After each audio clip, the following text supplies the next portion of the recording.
Donc j'appelle auprès de moi Delphine Ledose et Brigitte Bourgeois. Bourgois, pardon. Excuse-moi Brigitte. Je vous laisse vous installer. Alors Delphine Ledose est directrice de l'espace associatif de Quimper et Brigitte Bourgois, directrice de la MAM, la MDA d'Amiens Métropole. Alors on va commencer par Delphine. Et Delphine, est-ce que tu pourrais nous présenter les différents territoires d'action de l'espace associatif ? Oui, tout à fait. Alors, c'est vrai que on m'avait demandé en fait de présenter une intervention sur une thématique qui s'appelait territoire de financement et territoire d'action. Et tout de suite, c'est vrai qu'il faut remettre les choses au clair.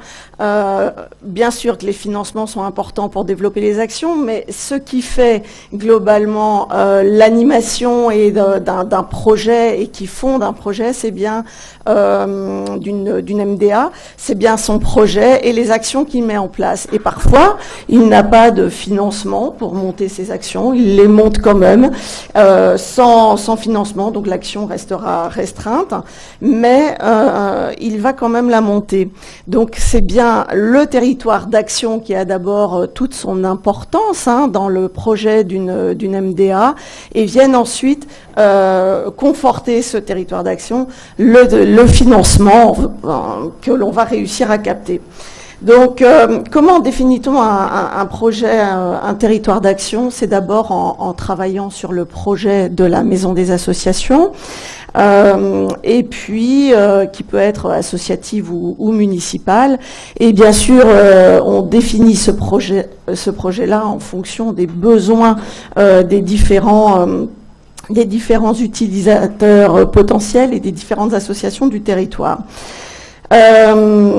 Toutes nos MDA, qu'elles soient associatives ou municipales, ont un projet de maison,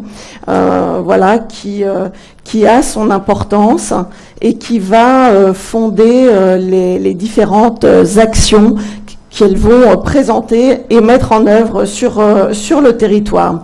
Alors souvent, nos MDA ont évidemment, elles partent pas quand même sans financement, elles en ont des fois très peu, mais elles ne partent pas sans financement et elles ont souvent un financement d'un financeur quand même principal qui est souvent une collectivité qui peut être la ville ou qui peut être l'agglomération, mais qui peut être aussi le département ou parfois la région, mais c'est plus rare.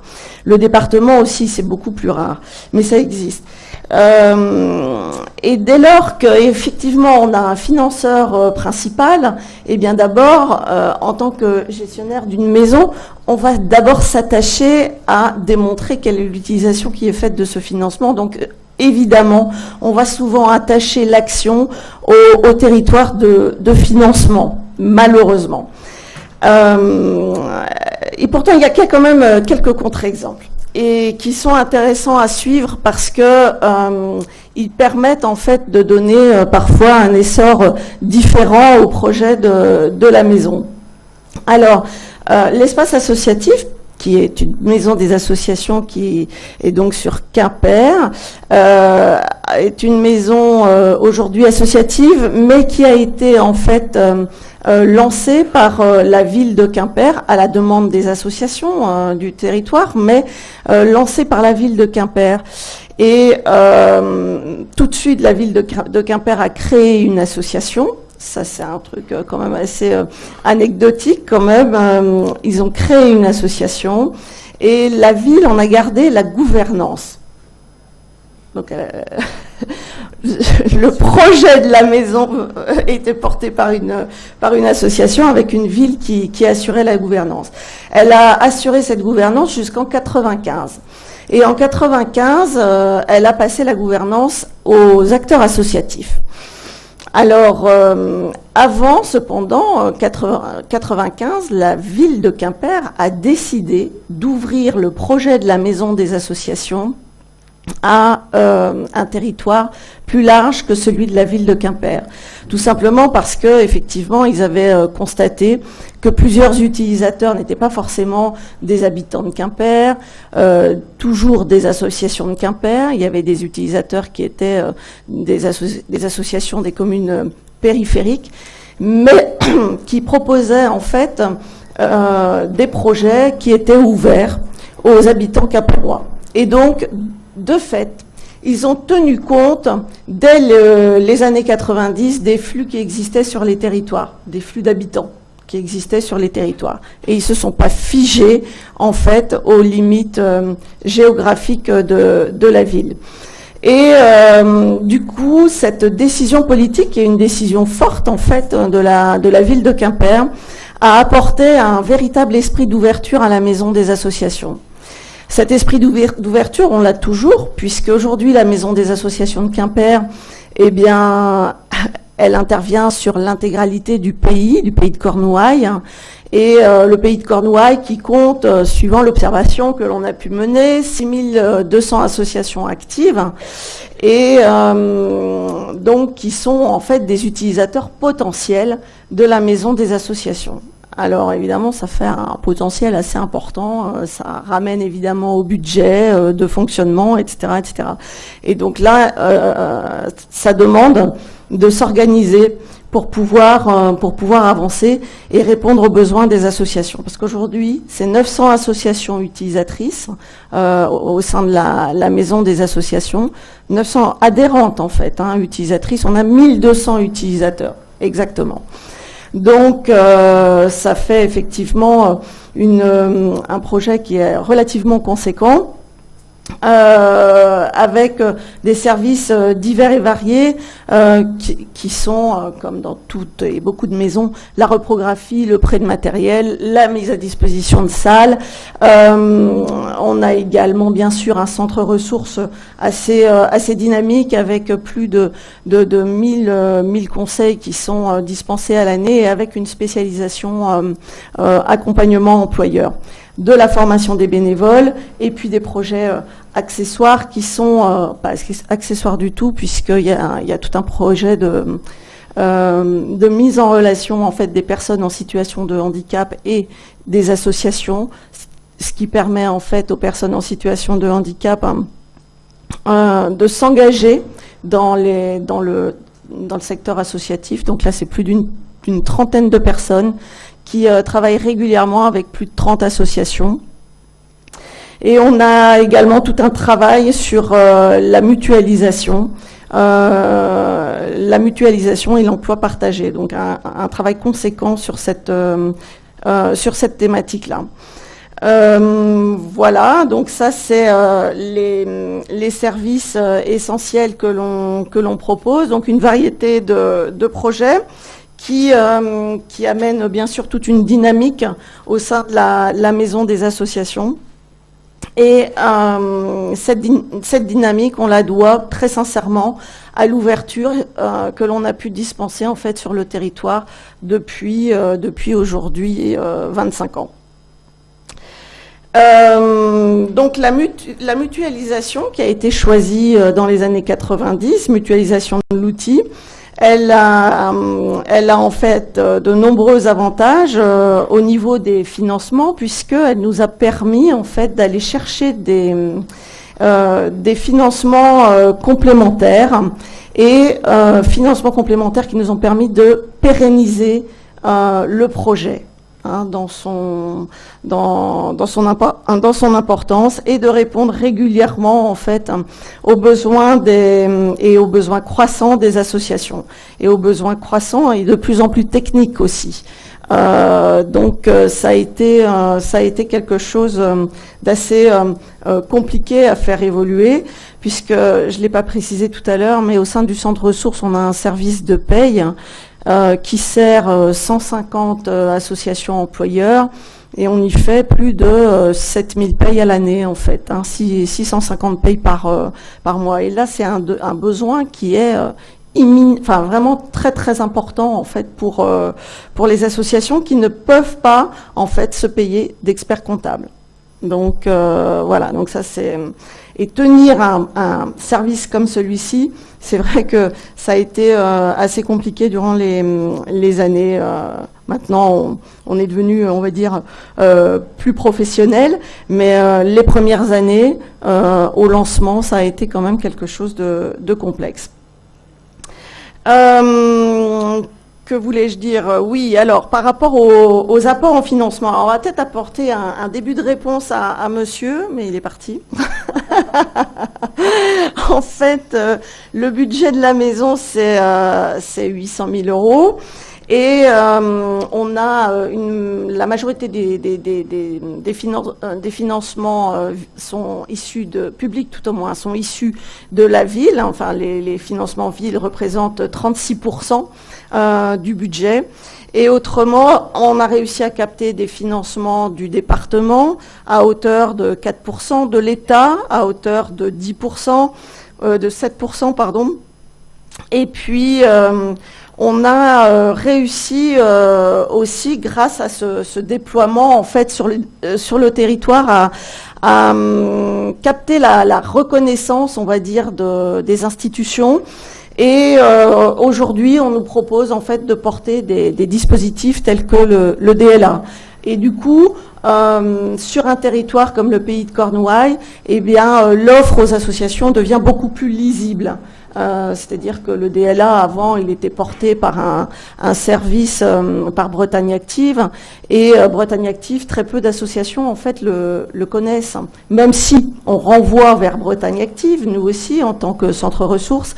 Mais du coup, elles le connaissent peu. Et par contre, le fait que nous, on porte le DLA, d'une part, c'est beaucoup plus lisible, et aussi, ce que l'on peut dire, c'est que les associations sont beaucoup plus en confiance quand elles viennent nous rencontrer. Enfin, je sais pas, je pense que tu pourras témoigner pour Bourg-en-Bresse, mais en tout cas, nous, c'est ce que l'on constate, avec une vraie satisfaction. J'ai presque fini. Autre apport conséquent, c'est que le fait d'avoir 900 associations adhérents, ça nous a permis évidemment accroître notre capacité d'autofinancement, puisqu'il y a pas mal de ventes de prestations, et du coup on a réussi à autofinancer une bonne partie des services, comme notamment la paye ou bien la reprographie. Et on garde les financements publics pour des services qui sont difficiles ou impossibles à autofinancer. Et enfin, l'élargissement du territoire nous permet effectivement de travailler avec un plus grand nombre d'associations, d'avoir des demandes aussi beaucoup plus variées, donc d'être un petit peu plus au fait de tout ce qui peut se faire au sein de la vie associative. On n'est pas cantonné uniquement sur une ville, on voit ce qui se fait en milieu rural, etc. Et du coup, on met en relation aussi beaucoup plus facilement les associations. Alors, ça, c'est les avantages. Après, pour conclure, ce sera les inconvénients quand même d'un territoire aussi large au niveau du financement. C'est que effectivement, il faut démontrer au financeur principal quelle est l'affectation en fait des financements, et puis surtout l'utilisation qui est faite du financement principal. Et il faut pouvoir démontrer en permanence à son financeur principal que les principaux bénéficiaires restent quand même les associations de son territoire. Et donc ça demande une structuration comptable et informatique assez importante pour démontrer sans arrêt, au-delà du nombre d'adhérents et d'utilisation, ce qu'il en est. Il faut démontrer le nombre de ventes au territoire principal, etc. Enfin bon, bref, c'est quand même très très lourd. Mais en tout cas, ça porte ses fruits. Ça porte ses fruits. Et voilà. Après, c'est les temps de démarchage, les bilans. Et bon, des fois, on refuse effectivement d'aller chercher certaines subventions complémentaires parce qu'on sait qu'on va avoir un temps de demande qui sera beaucoup trop long ou un temps de bilan qui va être beaucoup trop long. Donc on évalue quand même un petit peu tout ça avant de partir sur n'importe quel territoire. Mais, merci Voilà. Delphine, merci de ton intervention. Alors on l'a entendu, la Cornouaille est un territoire qui est plutôt bien maillé. C'est pas le cas de tous les territoires. On va voir une petite vidéo là, notamment en Outre-mer. Les porteurs de projets ont des difficultés, sont assez isolés. Et donc on va voir une petite vidéo du projet Gaïa qui est porté par la PROCEP. La PROCEP étant la maison des associations de Cayenne. C'est une petite vidéo qui fait 10 minutes. Donc là on est sûr qu'on ne dépassera pas. À tout de suite.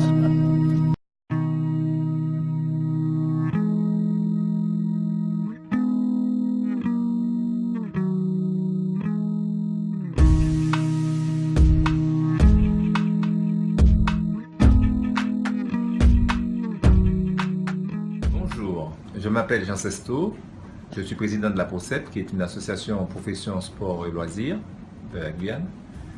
Notre objet associatif est d'aider et d'accompagner les associations, quelles qu'elles soient, dans le but de les professionnaliser. Donc, nous apportons notre contribution aussi également aux collectivités territoriales et locales qui nous demandent, qui passent convention avec nous pour pouvoir mettre en œuvre leur politique publique. Par exemple, l'animation périscolaire et j'en passe.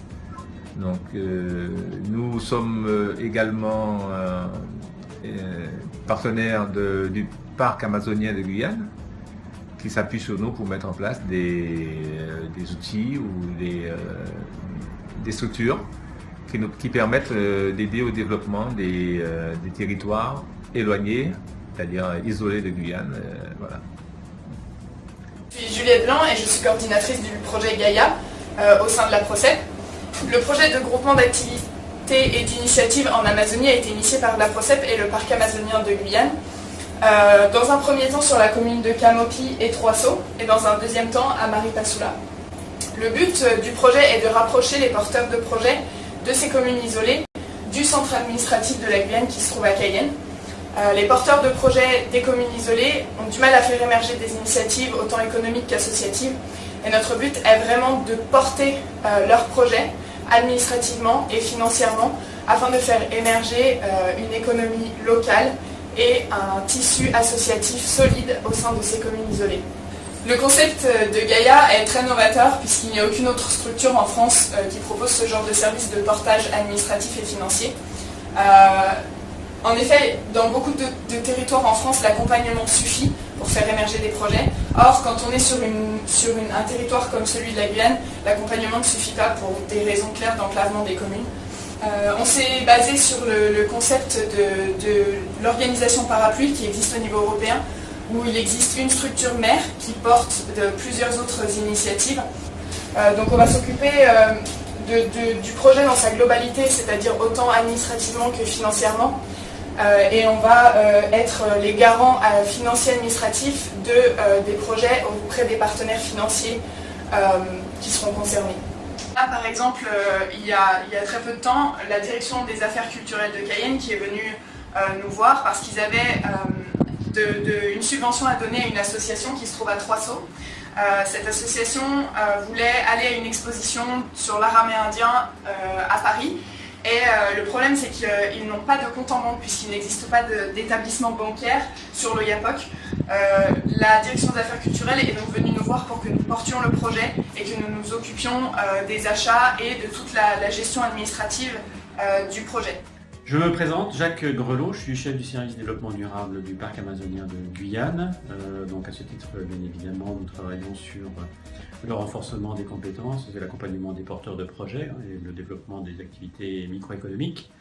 L'intérêt que nous éprouvons vis-à-vis de dispositifs tels que Gaïa est en train de le développer, c'est d'une part le fait de porter, à travers le portage salarial notamment, des porteurs de projets sur un plan administratif et même économique, puisqu'on a une population qui n'a pas toujours les possibilités de pouvoir se déclarer officiellement du fait d'une activité relativement réduite et très ponctuelle, et qu'ils ont besoin en plus d'un accompagnement qui leur permet d'oublier un peu l'administration pour pouvoir se consacrer pleinement à leur métier. Donc ça, c'est un premier intérêt qu'on a vis-à-vis de Gaïa, cette question de portage salarial. Et puis autre intérêt, nous travaillons à l'intérieur du pays, dans la zone sud Guyane, auprès des Amérindiens et des Bushinangés dans les villages, qui ont une activité bien sûr qui est partielle, comme je disais tout à l'heure, et qui ont des référentiels qui ne sont pas forcément les référentiels que l'on a habituellement.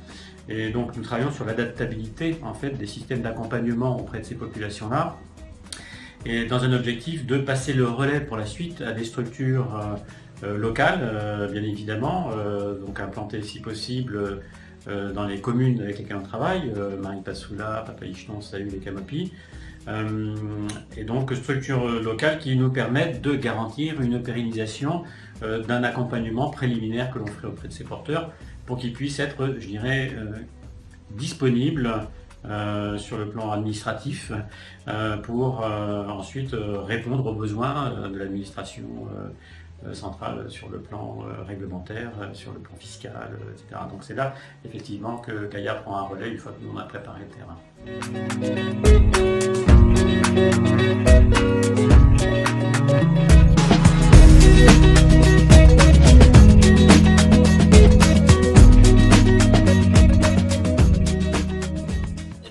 Je suis le président de l'association Camopi One. Ça fait déjà 2013 qu'on a créé l'association. Le but de l'association, c'est faire des animations sur Camopi, autour beaucoup d'animations sur Camopi et aussi sur les activités de canoë-kayak. Nos difficultés sur Camopi, c'est tout ce qui est partie administrative, vu qu'on est éloigné de la ville de Cayenne, c'est ça qui est plus difficile à Camopi. Avec Gaïa, nous mutualiserons nos actions en vue de développer nos actions dans la vallée de l'Ouliapo, Camopi.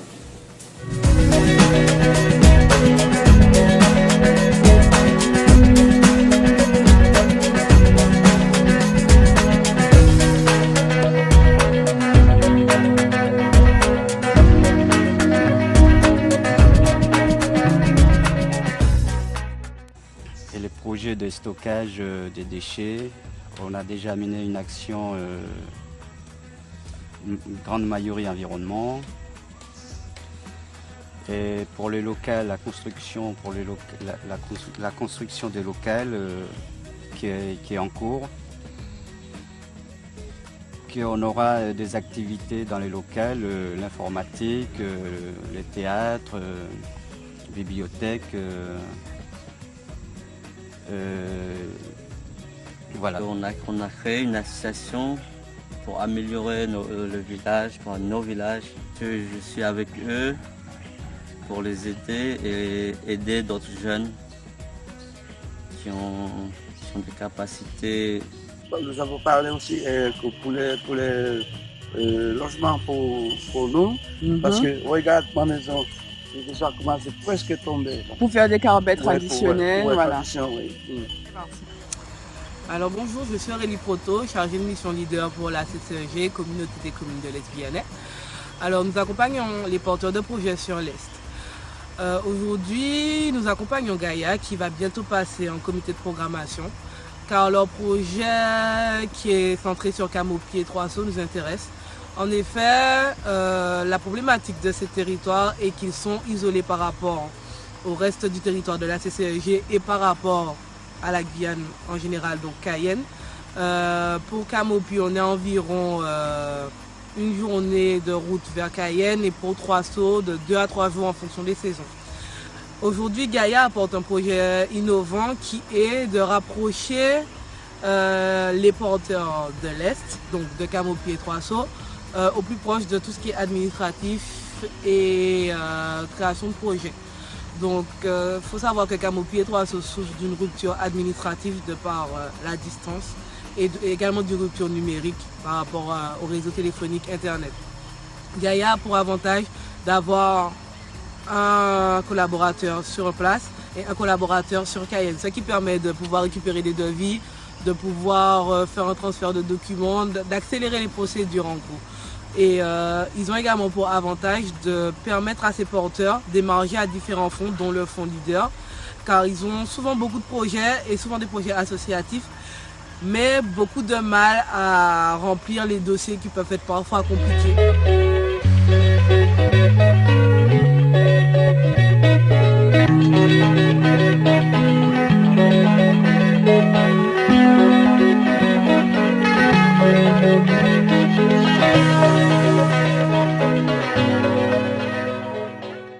Alors, on peut remercier la PROCEP. Alors, il n'y a pas de représentant de la PROCEP aujourd'hui.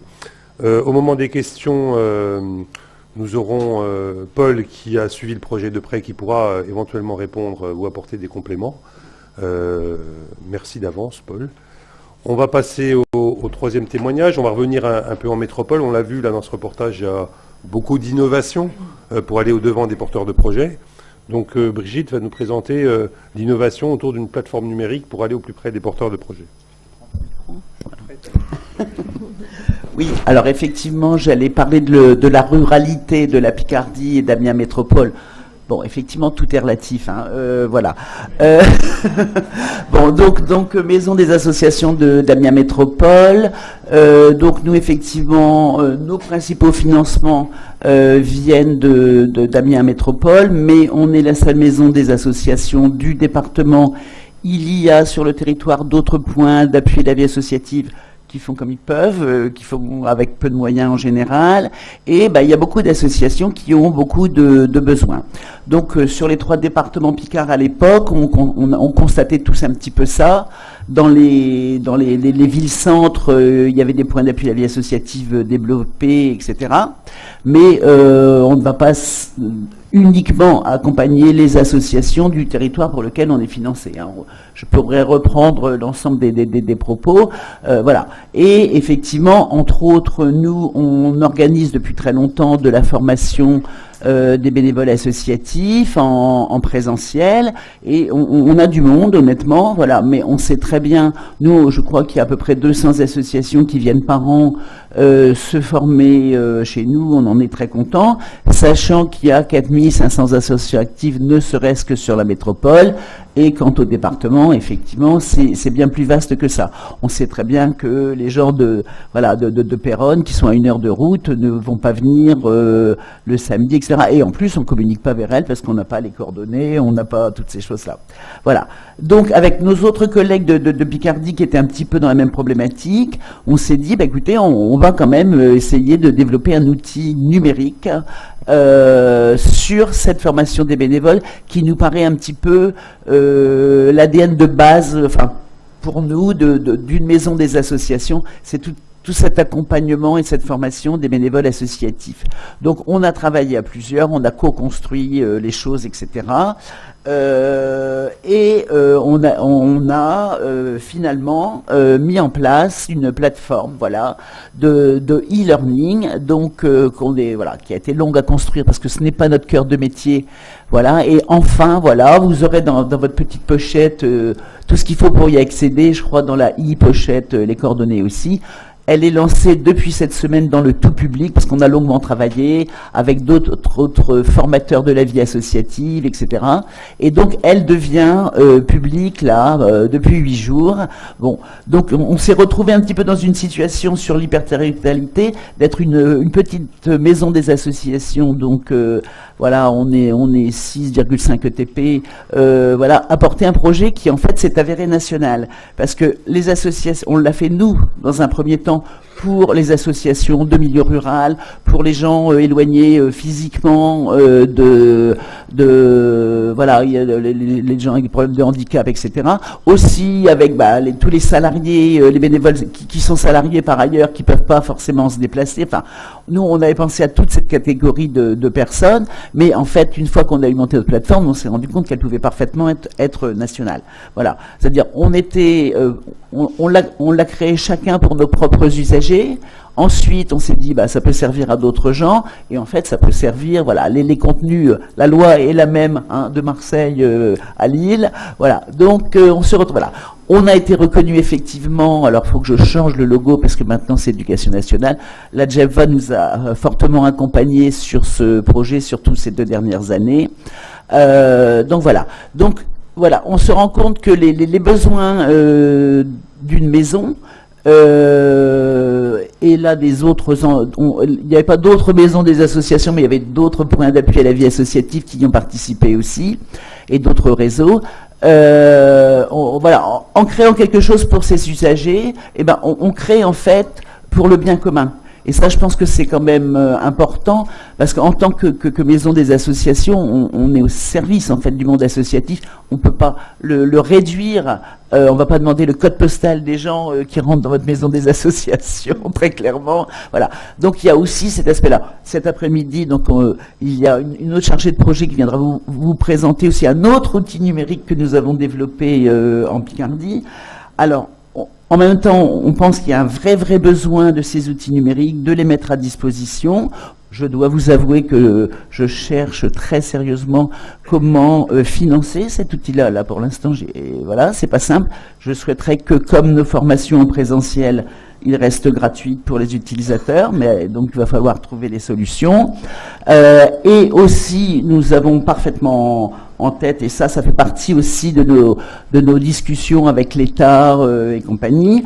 Nous savons aussi que dans nos milieux ruraux, il y a une très forte fracture numérique, et donc ne croyons surtout pas qu'une solution numérique aussi performante soit-elle, et celle-ci est toujours améliorable d'ailleurs, puisse être une solution universelle à tous les problèmes. Très clairement, le numérique n'est pas une solution universelle, le numérique est un outil supplémentaire, et voilà. Nous, ce qu'on aimerait, c'est pouvoir développer la plateforme. Le fait que quelqu'un rentre sur la plateforme, ça le renvoie avec son code postal automatiquement sur le point d'appui à la vie associative le plus près de chez lui. Voilà, ça fait partie. Il faut qu'on trouve des financements pour faire ce genre de développement. Parce que c'est bien gentil une plateforme, mais ça ne répond pas à vos questions. L'avantage pour tous ceux qui font des formations en présentiel, c'est tout l'échange qui se fait entre justement tous les gens qui viennent en formation. Comment on crée de l'intérêt associatif en faisant des formations aussi, ça marcherait très bien, puisque là chacun échange sur pourquoi il est venu à cette formation, même celle de comptabilité, ça marche. Voilà, je pense que l'ADN interassociatif, en fait, on peut l'avoir dans toutes les actions que mènent nos maisons. Mais effectivement, les territoires, on ne va pas construire des murs autour de nos maisons. Au contraire, je pense qu'on a tous une volonté de service public. Nous, on est associatifs, mais on a cette volonté de service public. Donc voilà, le numérique est quand même un outil extrêmement intéressant qui ne résoudra pas tous nos problèmes, mais voilà. Donc on a vraiment, nous, essayé de travailler, je vous dis, sur différents outils numériques, et qu'on veut partager, et on essaie de trouver des solutions pour qu'ils soient gratuits pour tous. Merci. J'en profite, et puis je vais couper l'herbe sous le pied à Grégory pour dire que les prochaines rencontres de décembre, le thème sera la formation. Donc on est... voilà. Et en plus, c'est à Amiens. Carole, et on y reviendra sur la phase de conclusion pour donner toutes les infos pratiques.